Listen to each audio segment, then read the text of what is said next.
Hi hello every one, എല്ലാവർക്കും മാഷൻ ടീച്ചറിൻ്റെ മറ്റൊരു പുതിയ ഓൺലൈൻ ക്ലാസ്സിലോട്ട് സ്വാഗതം. അപ്പോൾ ഇന്ന് ടീച്ചർ 3ാം ക്ലാസ്സിലെ കൂട്ടുകാർക്ക് യൂസ്ഫുൾ ആവുന്ന ഒരു വീഡിയോയുമായിട്ടാണ് എത്തിയിട്ടുള്ളത് കേട്ടോ. അപ്പോൾ നമ്മുടെ സെക്കൻഡ് ടേം EVS അല്ലേ, അഥവാ പരിസര പഠനം എക്സാം ഇതാ നമ്മുടെ മുന്നിലെത്തി നിൽക്കുകയാണല്ലേ. അപ്പം നമുക്ക് എക്സാമിന് വേണ്ടിയിട്ടുള്ള ചെറിയൊരു തയ്യാറെടുപ്പായാലോ? കൂട്ടുകാരെല്ലാവരും റെഡിയാണല്ലോ?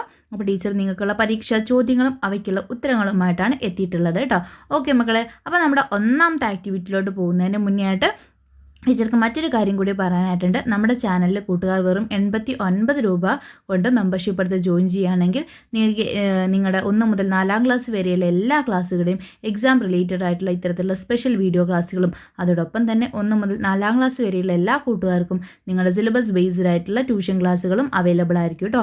വീക്ക്ലി 3 ഡേയ്സ് ആയിരിക്കും ക്ലാസ് ഉണ്ടായിരിക്കും. അപ്പം മറക്കണ്ട, വെറും 89 രൂപ മാത്രമേ അതിന് നിങ്ങൾക്ക് ചിലവ് വരുന്നുള്ളൂ കേട്ടോ. അപ്പോൾ താല്പര്യമുള്ള കൂട്ടുകാരുണ്ടെങ്കിൽ നമ്മുടെ സ്ക്രീനിൽ കാണുന്ന 8589823710 എന്ന നമ്പറിലേക്ക് നിങ്ങൾക്ക് വാട്സപ്പിൽ കോൺടാക്റ്റ് ചെയ്യാവുന്നതാണ് കേട്ടോ. ഓക്കെ മക്കളെ, അപ്പോൾ നമുക്ക് ആദ്യത്തെ ചോദ്യത്തിലോട്ട് പോയാലോ? ആക്ടിവിറ്റി 1 നോക്കിക്കേ. ടീച്ചർ ഇവിടെ ഇംഗ്ലീഷ് മീഡിയം അതുപോലെ തന്നെ മലയാളം മീഡിയംകാരുടെയും ക്വസ്റ്റ്യൻസ് ഉൾപ്പെടുത്തിയിട്ടുണ്ട്. അപ്പോൾ എല്ലാ മക്കളും ശ്രദ്ധിച്ചിരിക്കുക കേട്ടോ. Activity 1 goodness of cleanliness. ആദ്യം ടീച്ചർ ഇംഗ്ലീഷ് മീഡിയം ക്വസ്റ്റ്യൻസ് ആയിരിക്കും പറയാം, അതിനുശേഷം മലയാളം മീഡിയം പറയുന്നതായിരിക്കും കേട്ടോ. നോക്കിക്കേ മക്കളെ, ഗുഡ്നെസ് ഓഫ് ക്ലീൻലിനെസ് എന്നതാണ് ഒന്നാമത്തെ പ്രവർത്തനം. Anu and her friends are preparing a chart on personal hygiene for school science fair. Complete the chart including your suggestions എന്നാണ് പറഞ്ഞിട്ടുള്ളത് കേട്ടോ. ചോദ്യം എന്താ നോക്കിക്കേ മക്കളെ, ശുചിത്വം മഹത്വം എന്നതാണ് അല്ലേ. അതായത് സ്കൂൾ ശാസ്ത്രമേളയിൽ പ്രദർശിപ്പിക്കുന്നതിന് അനുവും കൂട്ടുകാരും വ്യക്തി ശുചിത്വവുമായി ബന്ധപ്പെട്ട ഒരു ചാർട്ട് തയ്യാറാക്കുകയാണ്. നിങ്ങളുടെ നിർദ്ദേശങ്ങൾ കൂടി ഉൾപ്പെടുത്തിയിട്ട് ചാർട്ട് പൂർത്തിയാക്കൂ എന്നാണ് പറഞ്ഞിട്ടുള്ളത് കേട്ടോ.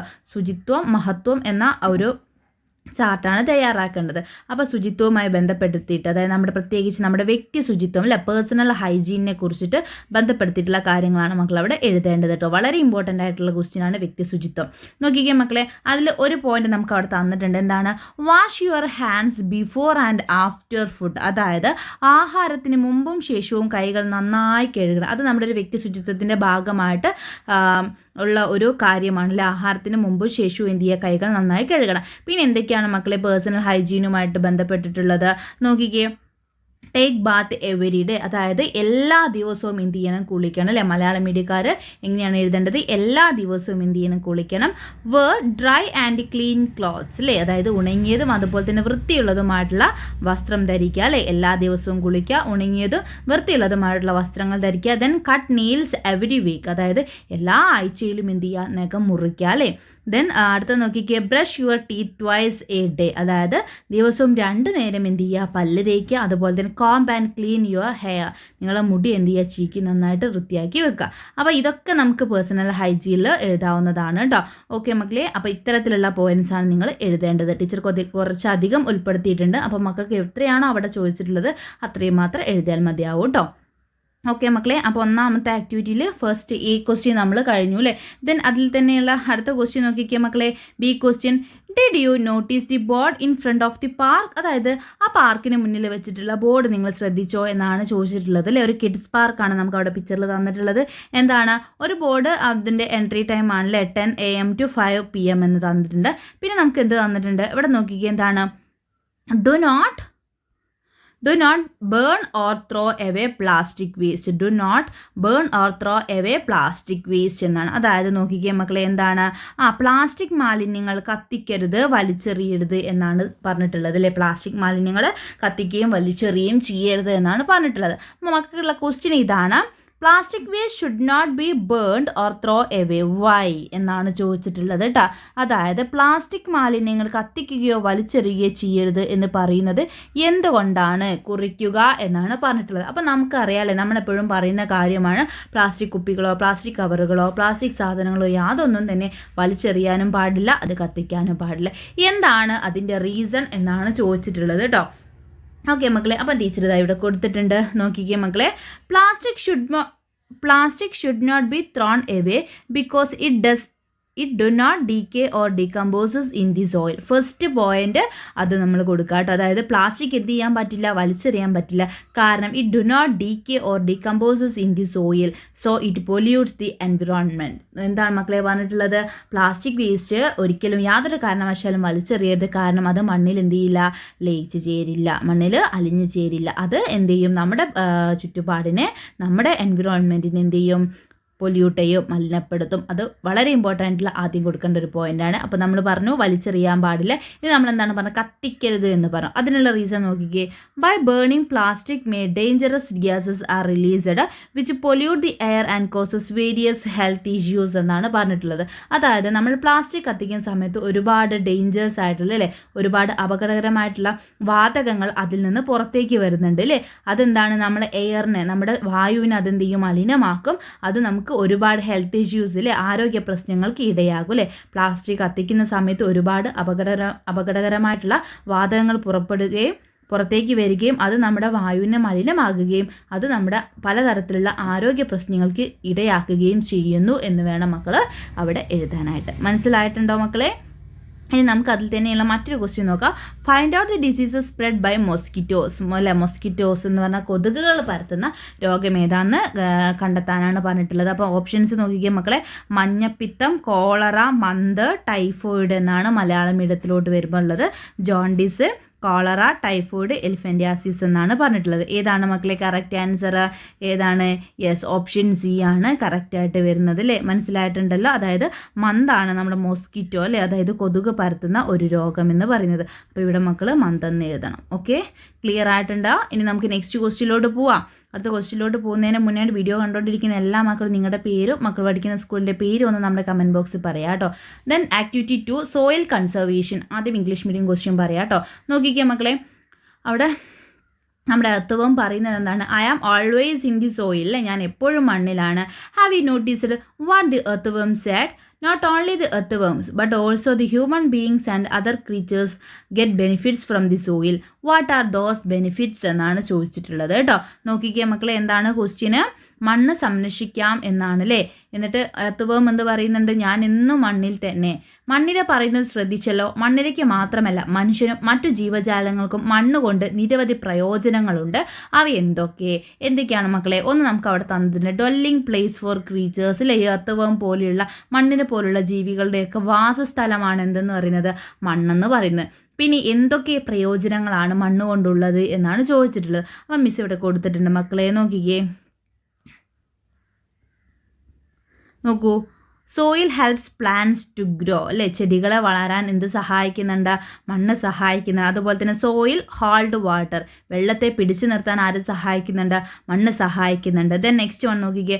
പ്രൊവൈഡ് ഫുഡ് ഫോർ മെനി ക്രീച്ചേഴ്സിൽ, ഒരുപാട് ജീവജാലങ്ങൾക്ക് അതെന്ത് പ്രൊവൈഡ് ചെയ്യുന്നുണ്ട്? ഫുഡ് അല്ലേ, ഭക്ഷണം പ്രൊവൈഡ് ചെയ്യുന്നുണ്ട്. മനസ്സിലായോ മക്കളെ? അപ്പോൾ ഇതൊക്കെ നിങ്ങൾക്ക് സോയിൽ കൊണ്ടുള്ള ബെനിഫിറ്റ്സ് നിങ്ങൾക്ക് എഴുതാം കേട്ടോ. Helps plant to grow, soil hold water, provide food for many creatures അല്ലേ, ഒരുപാട് ജീവജാലങ്ങൾക്ക് ഫുഡ് അതെന്ത് ചെയ്യുന്നുണ്ട്? പ്രൊവൈഡ് ചെയ്യുന്നുണ്ട്. ക്ലിയർ ആയിട്ടുണ്ടല്ലോ മക്കളെ? ഇനി നമുക്ക് നെക്സ്റ്റ് ക്വസ്റ്റ്യനിലോട്ട് പോവാം അല്ലേ. അടുത്ത ക്വസ്റ്റ്യൻ നോക്കിക്കേ. Prepare A poster on the importance of soil conservation എന്നാണ് പറഞ്ഞത്.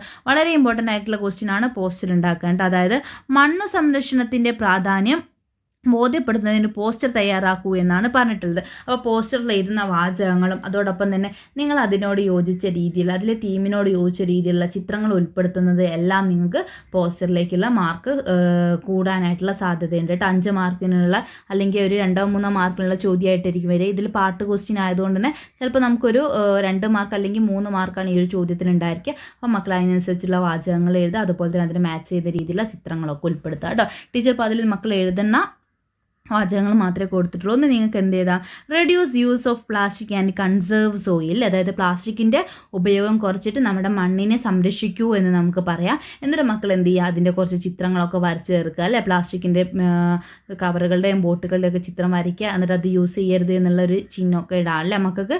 ദെൻ പിന്നെ നമുക്ക് മറ്റൊന്നുകൂടി മിസ് കൊടുത്തിട്ടുണ്ട്. We have soil to farm അല്ലേ. നമുക്ക് എന്തുണ്ട്? സോയിലുണ്ട്. എന്തിന്? ഫാം അല്ലേ, നമുക്ക് കൃഷി ചെയ്യാനായിട്ട് എന്തുണ്ട്? സോയിലുണ്ട്. നോട്ട് ടു ഹാം അല്ലേ, ഹാം ആക്കുക, അതായത് നമുക്കത് നശിപ്പിക്കാനല്ല അല്ലേ. അപ്പോൾ എന്താണ് പറഞ്ഞിട്ടുള്ളത്, നമുക്ക് കൃഷി ചെയ്യാനായിട്ട് മണ്ണുണ്ട്, പക്ഷെ അത് ഉപദ്രവിക്കാനല്ല എന്നുള്ള രീതിയിൽ മലയാളം മീഡിയം കൂട്ടുകാർക്ക് എഴുതാവുന്നതാണ് കേട്ടോ. ഓക്കെ മക്കളെ, അപ്പോൾ നമ്മൾ 2 ആക്ടിവിറ്റീസ് ചെയ്തു. ഇനി നമ്മൾ 3ാമത്തെ ആക്ടിവിറ്റിയിലോട്ട് പോവുകയാണ് അല്ലേ. 3rd ആക്ടിവിറ്റി നോക്കിക്കേ, എന്താണ് മക്കളെ, വെറൈറ്റീസ് ഓഫ് ഫുഡ് എന്നുള്ളതാണ്. അപ്പോൾ മക്കൾക്ക് അവിടെ ഒരുപാട് ഫുഡുകളുടെ പേരുകൾ തന്നിട്ടുണ്ട് കേട്ടോ. നോക്കിക്കേ, ബീൻസ്, ടപ്പിയോക്ക, പപ്പായ, എഗ്ഗ്, മുരിങ്ങ ലീഫ്, മിൽക്ക്, മാംഗോ, വീറ്റ്, യാം, പംകിൻ, കോൺ, ബംഗാൾ ഗ്രാം, ജാക്ക് ഫ്രൂട്ട് എന്നിങ്ങനെയാണ് തന്നിട്ടുള്ളത്. മലയാളം മീഡിയത്തിലോട്ട് വരുമ്പോൾ മത്തങ്ങ, ഗോതമ്പ്, പപ്പായ, പയറ്, കടല, ചോളം, പാൽ, മുട്ട, മാമ്പഴം, മരച്ചീനി, മുരിങ്ങയില, ചേന, ചക്കപ്പഴം അല്ലേ, ഇങ്ങനെയാണ് നമുക്ക് തന്നിട്ടുള്ളത്. അപ്പോൾ നമ്മളോട് പറഞ്ഞത് എന്താണ്, മുകളിൽ കൊടുത്തിരിക്കുന്ന ഭക്ഷ്യവസ്തുക്കളെ തരംതിരിച്ച് പട്ടികയാക്കുക എന്നാണ് തന്നിട്ടുള്ളത്. അപ്പോൾ താഴെയുള്ള ടേബിൾ നോക്കിക്കുക മക്കളെ. പച്ചക്കറികൾ, ധാന്യങ്ങൾ, കിഴങ്ങ് വർഗ്ഗം, അതുപോലെ തന്നെ ജന്തുക്കളിൽ നിന്ന് ലഭിക്കുന്നവ എന്ന് തന്നിട്ടുണ്ട് അല്ലേ. പിന്നെ ഏതൊക്കെ രീതിക്ക് നമുക്ക് ഭക്ഷ്യവസ്തുക്കളെ ക്ലാസിഫൈ ചെയ്യാം മക്കളെ? പഴങ്ങളൊന്ന് നമുക്ക് എഴുതാം അല്ലേ. ഒന്ന് നമുക്ക് എന്ത് ചെയ്താം, പഴങ്ങൾ എഴുതാം. അതുപോലെ തന്നെ പയറു വർഗ്ഗങ്ങളും നമുക്ക് എന്ത് ചെയ്യും എഴുതാം അല്ലേ. ഫ്രൂട്ട്സും അതുപോലെ തന്നെ പൾസസും എന്നിങ്ങനെ 2 കാറ്റഗറി കൂടി നമുക്കതിൽ ഉൾപ്പെടുത്താം അല്ലേ. അപ്പോൾ നോക്കിക്കുക മക്കളെ, ആൻസറിലോട്ട് വരുന്ന സമയത്ത് എങ്ങനെയാണ് നോക്കിക്കുക. വെജിറ്റബിൾസിൽ നമുക്ക് ഏതാ, ഒന്ന് മുരിങ്ങ ലീഫ് അല്ലേ, മുരിങ്ങയിലെ, അതുപോലെ തന്നെ പംകിൻ, മത്തങ്ങയും എന്തിൽ വരും, വെജിറ്റബിൾസിൽ വരും. ദെൻ നെക്സ്റ്റ് ഫ്രൂട്ട്സ് ആണ്. ഫ്രൂട്ട്സിൽ പപ്പായ അല്ലേ, പപ്പായം, അതുപോലെ തന്നെ ജാക്ക് ഫ്രൂട്ടിൽ, അതായത് ചക്കപ്പഴവും എന്ത് വരും, ഫ്രൂട്ട്സിൽ വരും. ദെൻ സെറീൽസ്, ധാന്യങ്ങളിൽ വീറ്റ് അല്ലേ, വീറ്റ് എന്ന് പറഞ്ഞാൽ ഏത് വരും, ഗോതമ്പും, അതുപോലെ തന്നെ കോൺ അല്ലേ, ചോളവും വരും. ദെൻ പൾസസ് അല്ലേ, പൾസസ് എന്ന് പറഞ്ഞാൽ പയറുവർഗ്ഗങ്ങളിൽ ബീൻസും, ബംഗാൾ ഗ്രാം അല്ലേ, കടലയും വരും. ദെൻ ട്യൂബേഴ്സ് അല്ലേ, കിഴങ്ങ് വർഗ്ഗങ്ങളിൽ ടപ്പിയോക്ക, അതായത് നമ്മുടെ മരച്ചീനി, അതുപോലെ യാം, ചേനയും വരും അല്ലേ. ദെൻ ഫുഡ് ഫ്രം ആനിമൽസിൽ നമുക്ക് എഗ്ഗും മിൽക്ക് ചെയ്ത മുട്ടയും പാലും. അപ്പം ഇതേ രീതിയിലാണ് മക്കൾ എന്ത് ചെയ്യേണ്ടത്, അവിടെ ചേർക്കേണ്ടത് കേട്ടോ. പച്ചക്കറിയിൽ നമ്മൾ പറഞ്ഞു ഏതൊക്കെയാണ്, മത്തങ്ങ ഉൾപ്പെടുത്താം, അതുപോലെ തന്നെ മുരിങ്ങയില നമുക്ക് ഉൾപ്പെടുത്താം. ദെൻ നമ്മൾ ഫ്രൂട്ട്സ് ആണ് പറഞ്ഞത്, മാമ്പഴം ഇവിടെ തന്നിട്ടുണ്ട്. അതുപോലെ തന്നെ നമുക്ക് ജാക്ക് ഫ്രൂട്ടിലെ ചക്കപ്പഴം അതിൽ ഉൾപ്പെടുത്താം. ദെൻ ധാന്യങ്ങളിൽ നമ്മൾ ഏതൊക്കെയാണ് ഉൾപ്പെടുത്തിയിട്ടുള്ളത്, നമ്മുടെ വീറ്റ് അല്ലേ. വീറ്റ് എന്ന് പറഞ്ഞാൽ എന്താണ്, ഗോതമ്പാണ്. അപ്പം ഗോതമ്പും അതുപോലെ തന്നെ നമ്മുടെ കോണും അല്ലേ, ചോളവും നമുക്ക് ധാന്യങ്ങളിൽ ഉൾപ്പെടുത്താം. ദെൻ പിന്നെ നമ്മൾ പറഞ്ഞത് എന്താണ്, നമ്മുടെ പൾസസ് ആണല്ലേ, പയർ വർഗ്ഗങ്ങളിലൊന്ന് നമുക്ക് കടല ഇവിടെ തന്നിട്ടുണ്ട്. അതുപോലെ തന്നെ പയറും നമുക്കതിൽ ഉൾപ്പെടുത്താം. ദെൻ പിന്നെ ട്യൂബേഴ്സിലെ കിഴങ്ങ് വർഗ്ഗത്തിൽ നമുക്കറിയാം മരച്ചീനിയും അതുപോലെ തന്നെ ചേനയും എന്താണ്, കിഴങ്ങ് വർഗ്ഗത്തിൽ പെടുന്നതാണ്. പിന്നെ ജന്തുക്കളിൽ നിന്ന് ലഭിക്കുന്നവയിൽ നമുക്ക് ഓഫ് കോഴ്സ് അറിയാം മുട്ട, അതുപോലെ തന്നെ പാലൊക്കെ എന്താണ്, നമുക്ക് ജന്തുക്കളിൽ നിന്ന് ലഭിക്കുന്നവയാണ്. ക്ലിയർ ആയിട്ടുണ്ടല്ലോ മക്കളെ. അപ്പോൾ അതേ രീതിയിലാണ് നിങ്ങൾ ആ ഒരു ടേബിൾ കംപ്ലീറ്റ് ചെയ്യേണ്ടത്. മനസ്സിലായിട്ടുണ്ടല്ലോ. ദെൻ നെക്സ്റ്റ് ക്വസ്റ്റ്യനിലോട്ട് പോകാമല്ലോ നമുക്ക്. അടുത്ത ചോദ്യം നോക്കിക്കുക മക്കളെ. നമുക്ക് ആദ്യം ഇംഗ്ലീഷ് മീഡിയൻ്റെ ക്വസ്റ്റ്യൻ പറയാം കേട്ടോ. നോക്കിക്കേ, some statements on our food habits are given below. അതായത് നമ്മുടെ ഭക്ഷണ രീതിയുമായി ബന്ധപ്പെട്ട് ചുവടെ കുറച്ച് പ്രസ്താവനകൾ, സ്റ്റേറ്റ്മെൻറ്റ്സ് തന്നിട്ടുണ്ട്. എന്തൊക്കെയാണ് നോക്കിക്കുക മക്കളെ. We should eat same kind of food every day. We should drink 6 to 8 glasses of water A day. Eating lots of oily food is good for health. There are cooked and uncooked food എന്നാണ് പറഞ്ഞിട്ടുള്ളത്. എന്നിട്ട് find out the correct statement. ഇതിൽ 1ഉം 2ഉം കറക്റ്റാന്ന് പറയുന്നുണ്ട്, 2ഉം 4ഉം ആണ് correct, 3ഉം 4ഉം ആണ് correct, 1ഉം 4ഉം ആണ് correct എന്ന് പറയുന്നുണ്ട് കേട്ടോ. അപ്പോൾ മലയാളം മീഡിയത്തിലോട്ട് വരുമ്പോൾ നോക്കിക്കേ മക്കളെ, നമുക്ക് തന്നിട്ടുള്ള പ്രസ്താവനകൾ എന്താണ്. ഒരേ തരം ഭക്ഷണം തന്നെ എല്ലാ ദിവസവും കഴിക്കണം. ദിവസവും 6 മുതൽ 8 ഗ്ലാസ് വരെ വെള്ളം കുടിക്കണം. അതുപോലെ തന്നെ എണ്ണ അടങ്ങിയ ഭക്ഷണം ധാരാളമായി കഴിക്കുന്നത് ആരോഗ്യത്തിന് നല്ലതാണ്. ഭക്ഷ്യവസ്തുക്കൾ വേവിച്ച് കഴിക്കുന്നവയും വേവിക്കാതെ കഴിക്കുന്നവയും ഉണ്ട്. ഇതിൽ ശരിയായ പ്രസ്താവനകൾ ഏതൊക്കെയെന്ന് തിരഞ്ഞെടുക്കാനാണ് പറഞ്ഞിട്ടുള്ളത്. ഏതൊക്കെയാണ് മക്കളെ? യെസ്, 2ഉം 4ഉം ആണല്ലോ. അതായത് we should drink 6 to 8 glasses of water A day. അതായത് നമ്മളൊരു ദിവസം 6 മുതൽ 8 ഗ്ലാസ് വരെ വെള്ളം കുടിക്കണം. പിന്നെ 4ാമത്തെ എന്താണ്, there are cooked and uncooked food അല്ലേ. വേവിച്ചും അതുപോലെ തന്നെ വേവിക്കാതെയും കഴിക്കുന്ന എന്തുണ്ട് ആഹാര സാധനങ്ങളുണ്ട്. അപ്പോൾ അത് 2ആണ് കറക്റ്റ് ആയിട്ടുള്ളത്. മറ്റേ 2 തന്നിട്ടുള്ള സ്റ്റേറ്റ്മെൻറ്റും എന്താണ് മക്കളെ, റോങ് 1 ആണ്. ക്ലിയർ ആയിട്ടുണ്ടല്ലോ. അപ്പോൾ ഇതിൽ ഓപ്ഷൻ ബി ആണ് നമുക്ക് കറക്റ്റ് ആയിട്ട് വരുന്നത് കേട്ടോ. ഓക്കെ മക്കളെ, അപ്പോൾ ഇന്നത്തെ ക്ലാസ്സിൽ നമ്മൾ EVSുമായി ബന്ധപ്പെടുത്തിയിട്ട് ഒരുപാട് കാര്യങ്ങൾ നമ്മൾ പറഞ്ഞിട്ടുണ്ട്. ഇനി ഇതിൻ്റെ പാർട്ട് 2 വീഡിയോ ടീച്ചർ അടുത്തത് വൈകാതെ തന്നെ നമ്മുടെ ചാനലിലോട്ട് അപ്ലോഡ് ചെയ്യും. അപ്പോൾ വീഡിയോസ് നേരത്തെ ലഭിക്കാനായിട്ട് നമ്മുടെ ചാനൽ ഇനിയും സബ്സ്ക്രൈബ് ചെയ്തിട്ടില്ലെങ്കിൽ സബ്സ്ക്രൈബ് ചെയ്ത് സപ്പോർട്ട് ചെയ്യുക. അതോടൊപ്പം തന്നെ നമ്മുടെ ചാനലിൽ 89 രൂപയ്ക്ക് മെമ്പർഷിപ്പ് എടുക്കാനായിട്ട് മറക്കണ്ട. മെമ്പർഷിപ്പ് എടുക്കുന്ന കൂട്ടുകാർക്ക് നിങ്ങൾക്ക് 1 മുതൽ 4ാം ക്ലാസ് വരെയുള്ള എല്ലാ ക്ലാസ്സിലെയും എല്ലാ വിഷയവുമായി ബന്ധപ്പെടുത്തിയുള്ള ഇത്തരത്തിലുള്ള എക്സാം റിലേറ്റഡ് ആയിട്ടുള്ള ക്ലാസ്സുകൾ അവൈലബിൾ ആയിരിക്കും. അതോടൊപ്പം തന്നെ നിങ്ങളുടെ സിലബസ് ബേസ്ഡ് ആയിട്ടുള്ള ട്യൂഷൻ ക്ലാസ്സുകളും അവൈലബിൾ ആയിരിക്കും കേട്ടോ. ഓക്കെ മക്കളെ, അപ്പം മറക്കണ്ട. നമുക്ക് മറ്റൊരു പുതിയ ക്ലാസ്സുമായിട്ട് അടുത്ത ദിവസം വീണ്ടും കാണാം.